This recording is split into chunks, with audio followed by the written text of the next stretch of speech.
Sanjay sir and his team have created. It's truly a visual delight. It's going to be, as you know, for everyone to watch. Like everything adds to the characters that he's creating, and it all happens with thought. I got it. There's life in every object. Yes, that's exactly. He captures every single emotion, whether it's a blink of an eye or just a gesture. The love for cinema, the love for hard work, his work ethics is the same. Sonakshi, Aditi, Taha, Fardeen, welcome to The Hindu.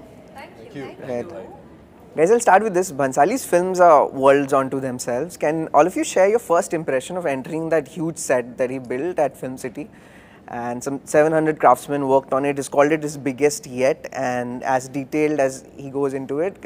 What were your thoughts when you first sort of stepped onto the set for Hira Mandi? It was overwhelming. I think I can speak for all of us when I say that we were awestruck when we walked in. He does create an entire world in itself, and you have to see the detailing that has gone into every nook, every corner, every curtain, every candle stand, every table, every pillow, every cushion cover. I mean, it's insane the level of detailing that has gone into making a set like this. And yes, it is his biggest, I think, till date. And every curtain for every character is different. Yeah, I mean, it's unbelievable what you know, Sanjay sir and his team have created. It's truly a visual delight. It's going to be, as you know, for everyone to watch. And he really put his heart and soul into it.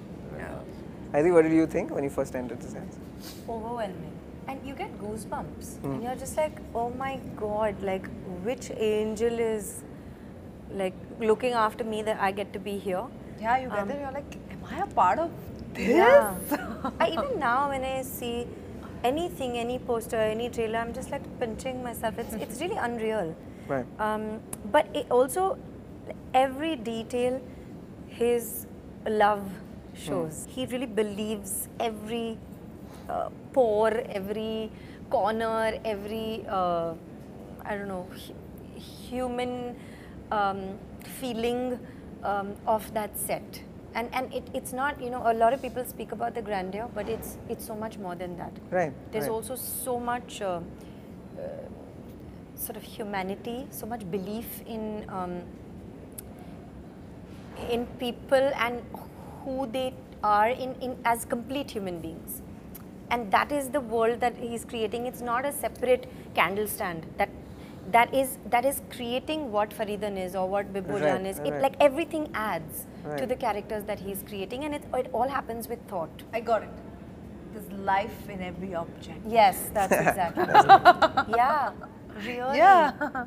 And there's magic. You know, the first time I actually was, I walked onto set. As in I was called to meet him, and I wasn't signed on as Taj Daria, but that was my first time on set. It was a long walk from where the cars were parked to where the actual set was, and when I first walked in, everything was covered in black. Nobody can see anything of the set from outside, right? And inside was a whole new dimension, was a whole new world happening, right? So when I walked in, the first thing I noticed was the lighting on the top. I mean, the extravagance of it and the lighting that they have done on the top was magnificent. It blew my mind, and I wasn't really allowed to go to the main area, but I kind of sneaked in. So when I sneaked in, I first saw was a mosque. Right. On the left-hand side, and it was a dargah, dargah, and that was really fascinating because the detail, and not only the detail of it, but the aging of it. Right. The aging of it, the textures of it, the kind of the marble placements that they had done on the steps, right? All of it was so intricately done. I was just really blown away. Besides that, when I turned right, you see carts, you see like horse carts. And then you see the pavements on the floor, what he's made. So from the floor and everything built on top of it, everything had, like she said, it had life in it, right? And besides that, I think that you just kind of get mesmerized by it. I didn't know what was Tajdar, what was Faridan, nothing, but what you could actually admire was the kind of vision that a man can actually have, a person can have, to actually create something in his mind, to then put this in reality, So I would just have to say it's a whole world by itself, and not it's all broken down now. Not everybody gets to see it live, Right, but when you see it live, then when you see it on screen, it's very different. Live is just another ball game altogether. You should watch that architecture. AD. I read it. I read it. Yeah, I read the piece. Yeah. I mean, there's a video on it too. It's Yeah, fab. Yeah, it's incredible. Even the glass that he chose, the kind of designs on the glass. yeah. The fresco It's is incredible. It instantly transported me to that time period, and I'm sure it was true for all of us, you know. And as actors, you know, we didn't have to really focus. At least I didn't think I needed to focus more to think that I was, you know, pre-independent India in the 40s. You know, it was just so true to life and so authentic that you literally felt like you were there, and you automatically, you know, felt you were in a different time, you know, and it automatically brought out a different aspect of you. So it was. I mean, like Sonakshi has said, the attention to detail, you know, just was spectacular, you know, and it was awesome. You know, You're also like, returning wow. to a film set to act after a long time. Was that also overwhelming? And what was that feeling in you? To be on the set and sort of get going again after like a long time? I have never done any film on the scale and Scale of scope this, yeah. of Hiramandi, and of course, you know, the opportunity to be a part of this international vision that he has for himself. It's like, I mean, I've been a huge Bhansali fan, you know, and this is Hiramandi is like an 8-hour-long Bhansali movie, so it's even that much more special. And of course, the opportunity to work with him after, you know, a very long gap, and I consider myself extremely fortunate for this opportunity, and, you know, getting a nod from him, a validation from him, an endorsement from him, and, you know, considering to be considered to be able to contribute to his project in my own little way, you know, is a huge you know, source of encouragement after having taken such a long gap. So I'm extremely grateful for this opportunity, and always be grateful to him for trusting me with his vision, and, you know, helping me get my foot back in the door. Sure. Talk to me, all of you guys, talk to me a little bit about the language and the dialogue writing and performance for all your characters, because it's after a long time you get to hear that very chaste Hindustani that's sort of, you know, fallen out of our cinema, the Urdu in that register after a long time. And we had you know, our Hindi cinema writing moved away from very Urdu theatre-driven style to a more realistic style, let's say from the 70s onwards. How is it, you know, delivering those lines and learning those lines for all of you? It's very evocative, right? And I think there's also a lot of thought that's gone into it. There was a writer's room, but quite often the reason for why a particular word needs to be there had so much to do with who that person is, where they come from, what their dreams are, what their desires are. That's why there was so much detailing even in that. And also the spoken word in Hindustani, as you rightly said, is again very true. It's not like it's only poetic language. It's also beautiful communication, you know, but there's a weight to it. But a weight that didn't feel heavy to us when we were speaking it, it felt real. I think that's a really fine balance. It is, right? Because again, it's that whole thing of, you know, creating that grandeur, but all of us can't be dolls in it. And that's Sanjay sir's magic, that in that grandeur, here are humans, you know, flesh and blood humans who make you feel. So that's the magic in the language, in his, you know, is in the way he envisions it all. That's really amazing. And we had a great dialogue coach. We had Munira ma'am, who was watching us like listening to us like a hawk. She used to be sitting there with her headphones on. Yeah. And any nukta we missed, she would be like, "Nahi, aise bolna hai." And even at a time we were multitasking like crazy people, Sometimes she she would. goes off. If you said something wrong, she was awake. Nukta. Whisk. That's so true. Is there a specific word any of you remember tripping over or not being getting it the first time and then? For me, it was a combination of words. Sometimes, you know, one follows the other, and that was like a tongue twister. I can't remember. It just became so habitual that I had to go to dub for another film, and even over there I was going like kha kha. They're like, no kha. I'm like, oh okay, like akhbar. Nahi akhbar. So it just stays with you because you've been speaking in that way for so long. It just stays. Even sometimes I think today also I like kind of make that. Right. But the language is so beautiful. Yeah, it's I beautiful, mean, Urdu yeah. की ज़ुबान इतनी खूबसूरत है अगर आप सही तरीके से बोलें आपको it's really a romantic language. A lot of inspiration from Farsi, of course. Sure. But lucky, I mean, me and Aditya have done a show called Taj before. Yes. उसमें हमने काफ़ी ट्रेनिंग भी ली है. मैं काफ़ी सालों से उर्दू किताबें पढ़ रहा हूँ because of my other teachers. And lucky for me, I think that something that actually even helped me get this role was because I knew how to pronounce the words right. Which is an education by itself. क्योंकि आप dialogues तो बोल देंगे, पर अगर आप सही नुक्ते के साथ नहीं बोलते या आप सही intention के साथ नहीं बोलते, especially the way, the language, the inflections, the intonation, then you can fall flat.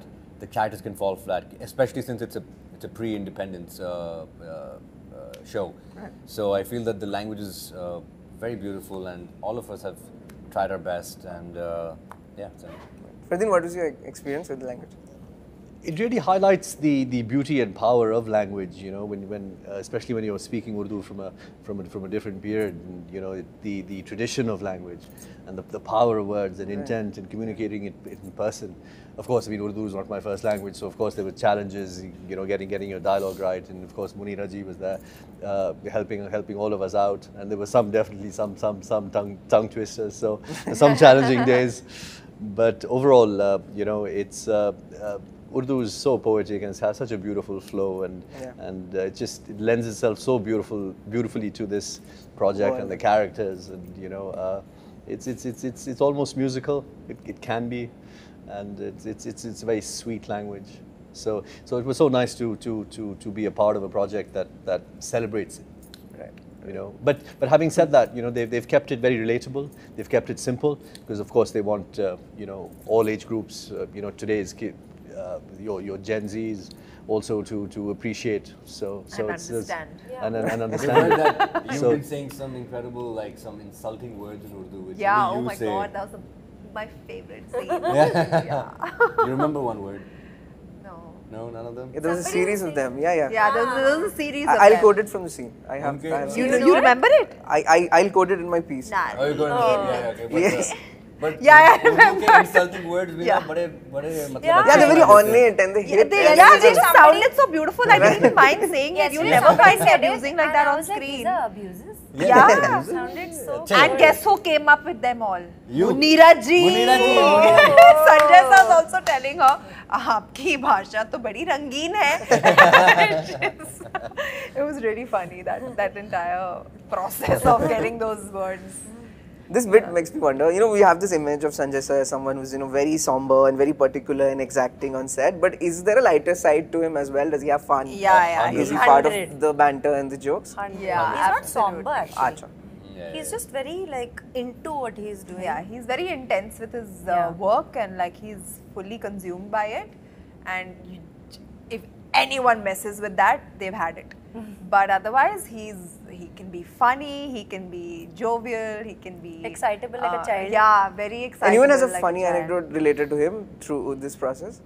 Funny anecdote. I mean, I say this. I mean, I guess I have a certain accent when I say sorry.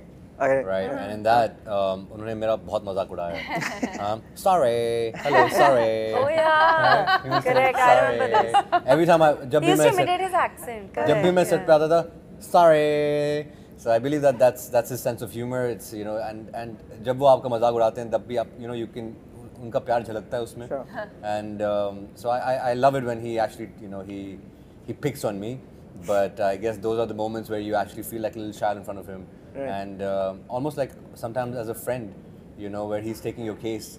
But those are the moments that I take back home. I'm going to take it back my whole life that I've, you know, lived these moments with him.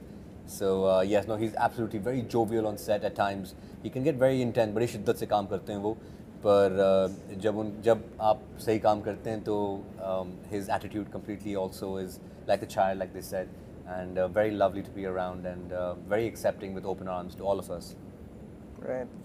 Ferdin, did you have anything, like often, maybe not humor, but in terms of like, often get great directors, you know, they very offhandedly would give you like a pearl of wisdom or something like that. Did you notice something about your interactions with Sanjay sir that you remember and you got to learn from, something he said, or maybe a piece of direction that he gave you?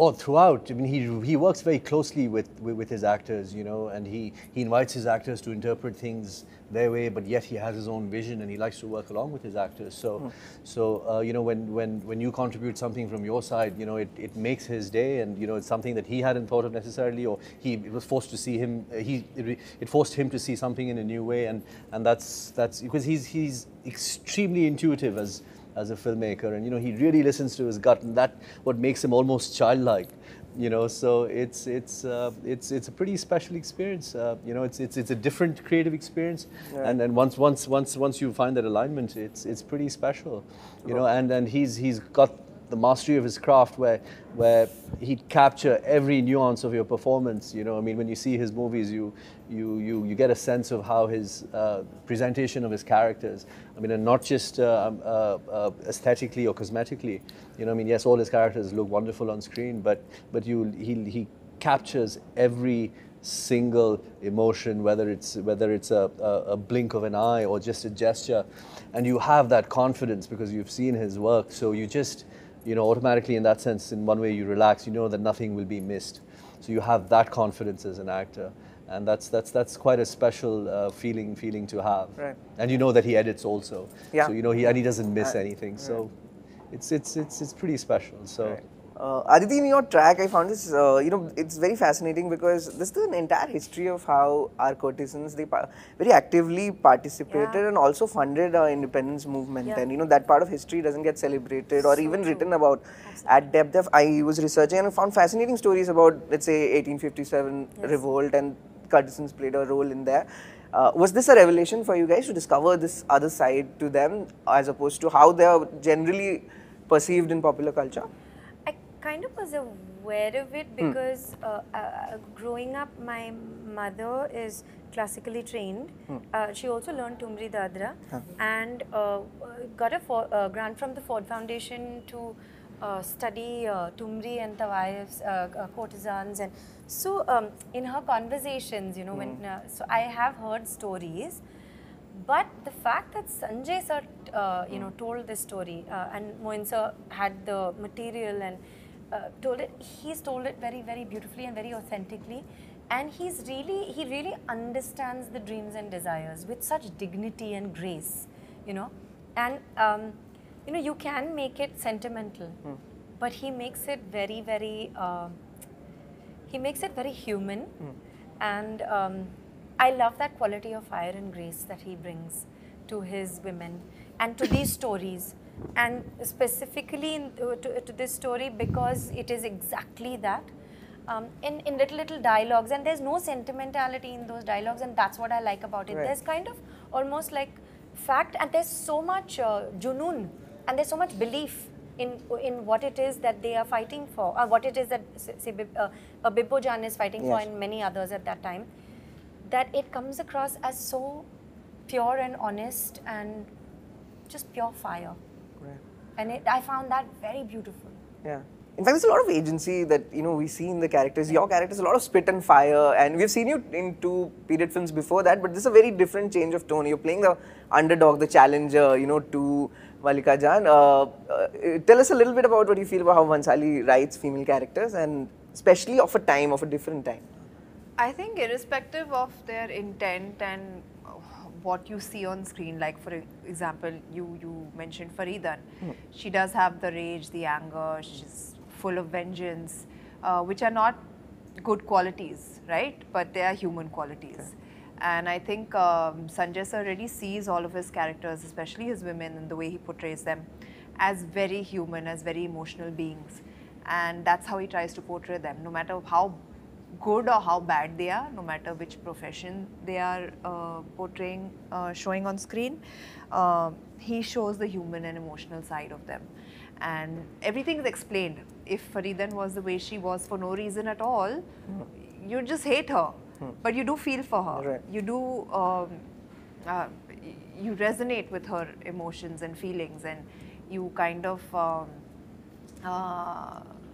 believe that, yeah, maybe she's acting out the way she is because of her experiences in life. So that's what he does, and that's his magic, like just being making every character so relatable.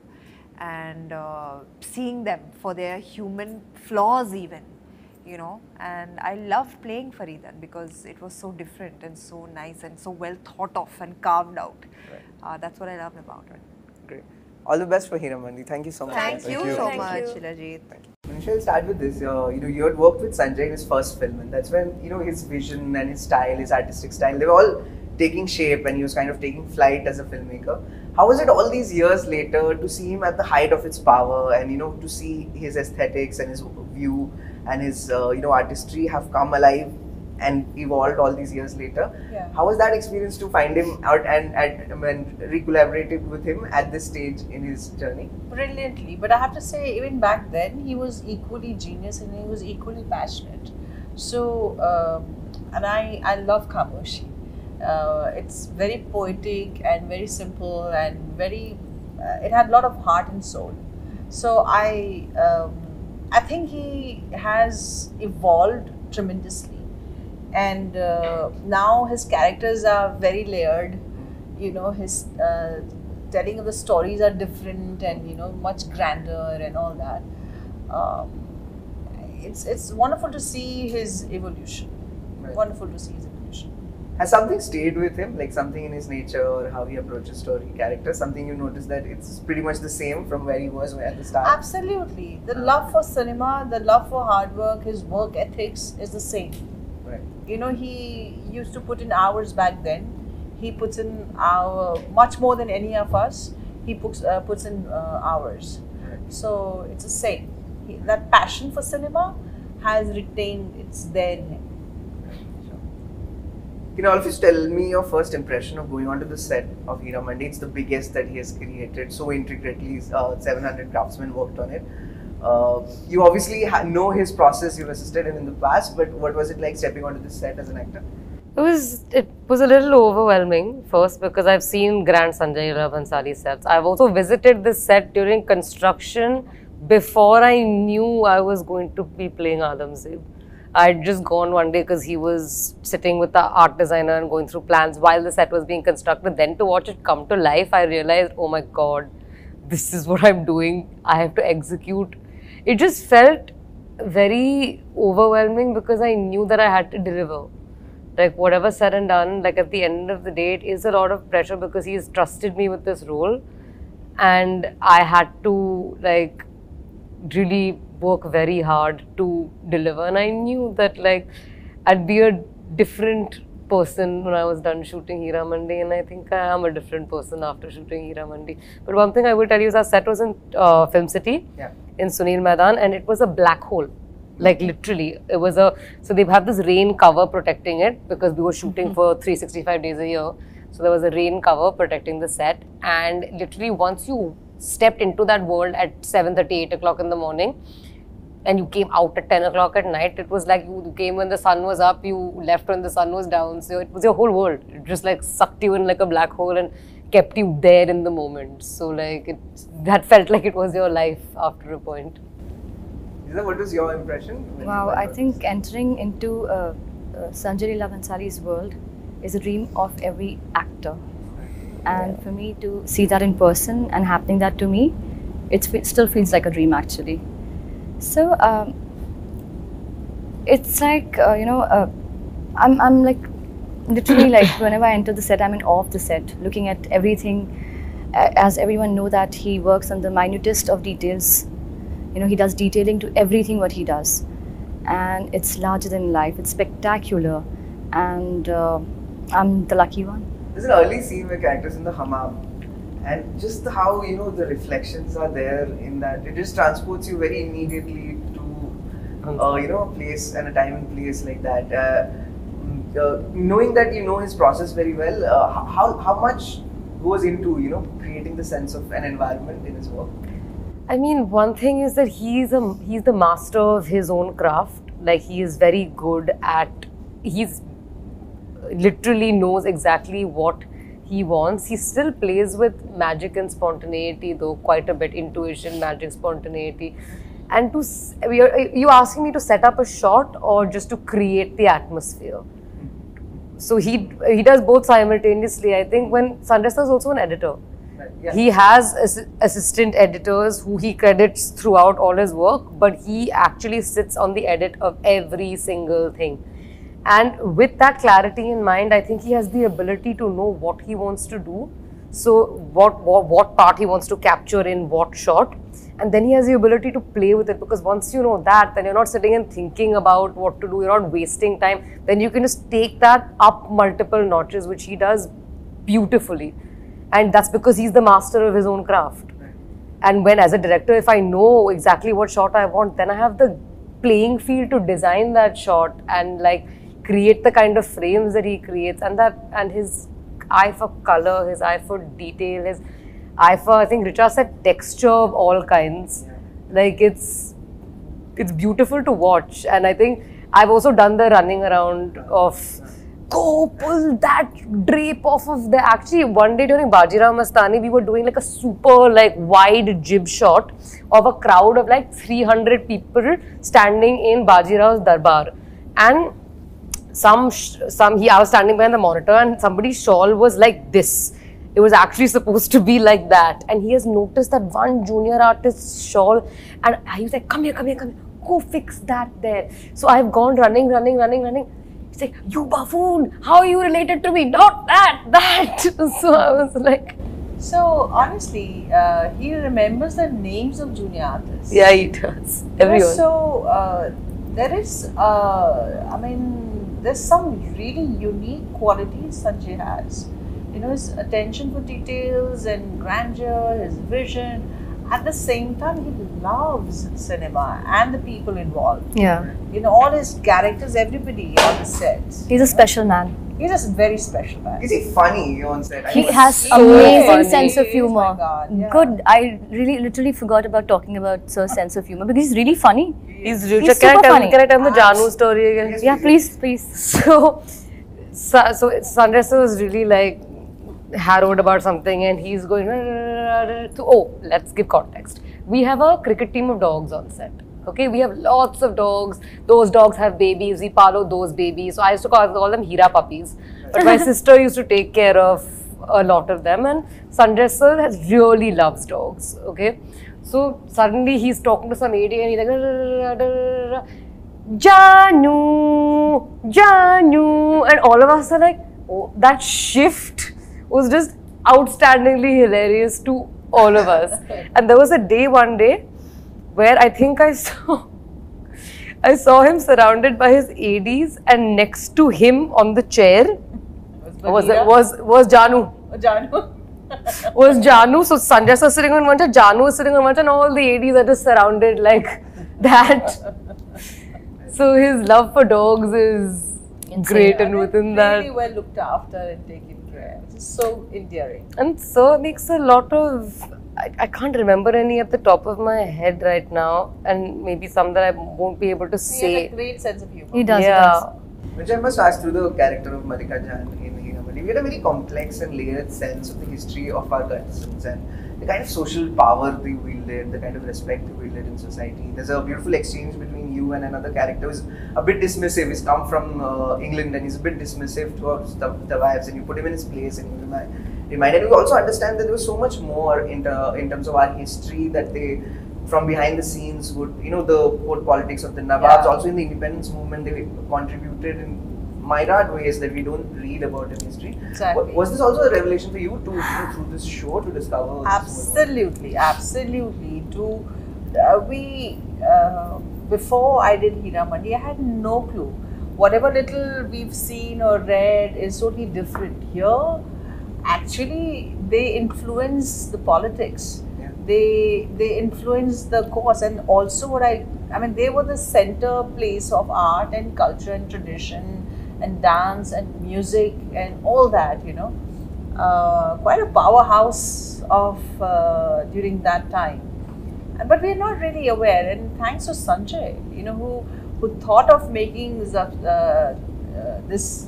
So now I think the whole world will look at this thing in a different eye, you know, not just the wife meaning नाचने वाली, ऐसा कुछ नहीं था. Yeah. Sunita, you'd like to add something? I think when Sanjay sir does something, it can't be ordinary. It has to be something spectacular. It has to be something which the world has never witnessed before, and that is what Heera Mandi is all about. Thank you so much, guys. All the best for Heera Mandi. Thank you.